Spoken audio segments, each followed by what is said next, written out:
HMDA మాజీ director Shiva Balakrishna అవినీతి కేసులో సంచలన విషయాలు వెలుగులోకి వస్తున్నాయి. తాజాగా ఈ కేసు మరో మలుపు తిరిగింది. ఐఏఎస్ అధికారి అరవింద్ కుమార్ పేరు, ఆయనతో పాటు శివబాలకృష్ణ కుమ్మక్కైన తీరు, ఇవన్నీ కలిపి ఏసీబీ ఒక రిపోర్ట్ రెడీ చేసింది.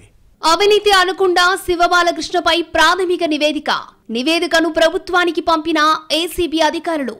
రిపోర్ట్లో ఐఏఎస్ అధికారి అరవింద్ కుమార్ వ్యవహారం, శివబాలకృష్ణ నుంచి పెద్ద మొత్తంలో డబ్బులు తీసుకున్న ఐఏఎస్, అరవింద్ కుమార్ ని విచారించేందుకు అనుమతి కోరిన ఏసీబీ, బాలకృష్ణ నుంచి రికవరీ చేసిన ఫోన్లను పరిశీలిస్తున్న ఏసీబీ, బాలకృష్ణ 10 ఏళ్లలో 15 ఫోన్లు వాడినట్లుగా గుర్తించిన ఏసీబీ, పెద్ద మొత్తంలో ఐమాక్ వాడిన శివబాలకృష్ణ.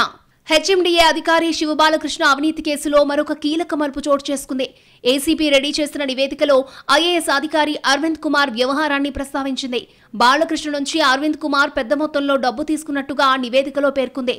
ఈ రిపోర్ట్ని ఏసీబీ ప్రభుత్వానికి అందజేయనుంది.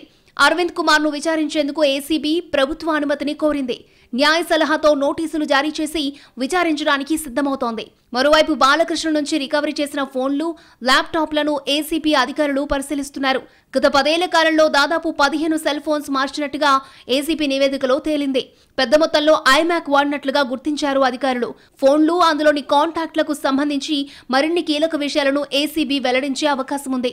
ఐఏఎస్ అరవింద్ కుమార్ ఆదేశాల మేరకు అనుమతులు జారీ చేసి శివబాలకృష్ణ కోట్లు గడించినట్లుగా ఏసీబీ గుర్తించింది. ఇదే విషయాన్ని బాలకృష్ణ అంగీకరించినట్లుగా ఏసీబీ చెబుతోంది.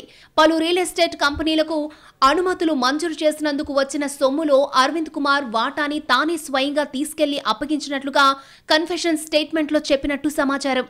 ఈ క్రమంలోనే వారి మధ్య వాట్సాప్ కాల్స్ నడిచాయని, అక్రమార్జనను ఆస్తులుగా మార్చుకునేందుకు బినామీలతోనూ మాట్లాడినట్టుగా చెబుతున్నారు. భూములు కొని రిజిస్ట్రేషన్ చేసిన సమయంలో బినామీలు అక్కడే ఉన్నట్లుగా ఏసీబీ నిరూపించడానికి సమాయత్తమవుతోంది. సెల్ ఫోన్ల డేటాను అనాలిసిస్ చేసే పనిలో అధికారులు నిమగ్నమయ్యారు. ఈ మేరకు కేసును ప్రాసిక్యూషన్ చేసేందుకు ప్రభుత్వ అనుమతులను అధికారులు తీసుకోనున్నారు.